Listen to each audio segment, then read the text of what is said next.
Hello everyone. As you can see, we've managed to take the crankshaft out of the old John Deere B. They came out quite easily. They are a bit of a fiddle. You've just got to be careful when you're taking the bearings, housings out, that you don't actually damage any of the journals on the casing here. But we managed to get it out. Unfortunately, I don't have it now. I had a chance to take it away to the machine shop that I use the other day, chance to go downtown, and so I took it straight away.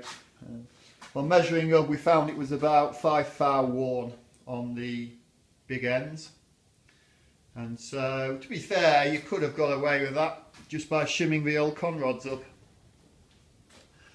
but because one of my conrods has a bit of an issue regarding Babbitt, as you can see, oh, yeah, light's fallen over.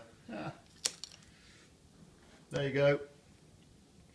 Rather a large chunk of Babbitt is missing there, and because I had the later style type conrods on the shelf, which uses the slipper type bearings, I've decided to go down that road of slipper bearings.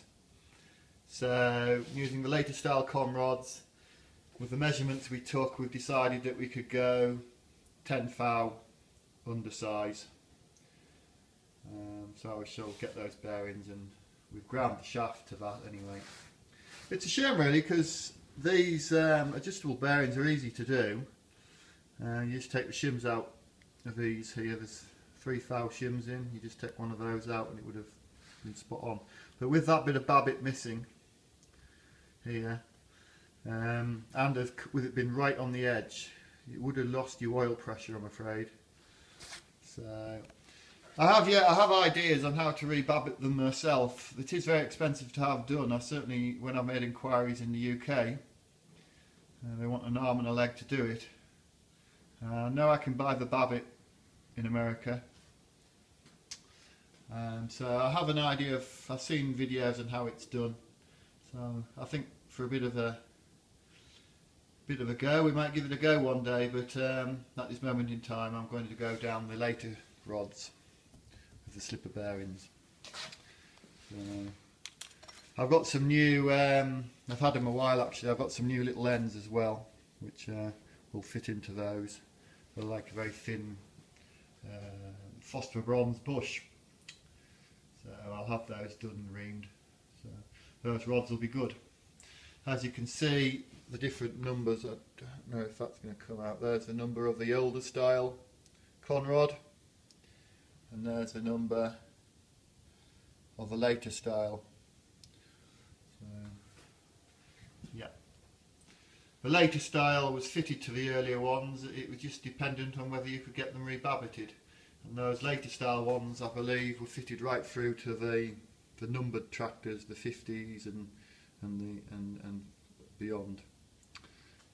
Albeit, when you got to the 50s, I think the rods would be slightly, I could be right, I don't know, I think it was slightly longer because there were a bit bigger engine in the later 50s.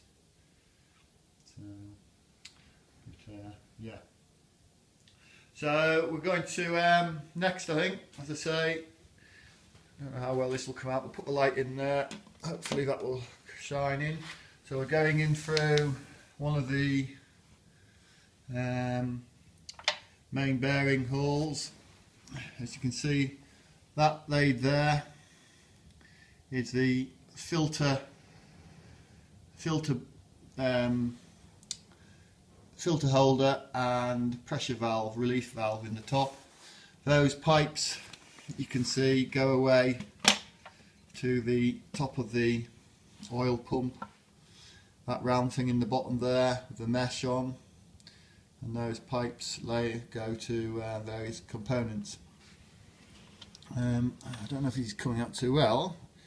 It's a bit dark really, but that big shaft there is the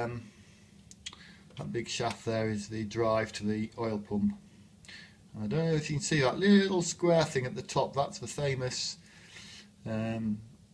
drive coupler, which can break. The idea was that if perchance you had a lot of water in your oil in the crankcase and it froze up and ceased, and the pump was so you didn't seize your engine up, but a bit silly because if the engine started and that thing was broken and you didn't realise you had any oil pressure, the damage was done.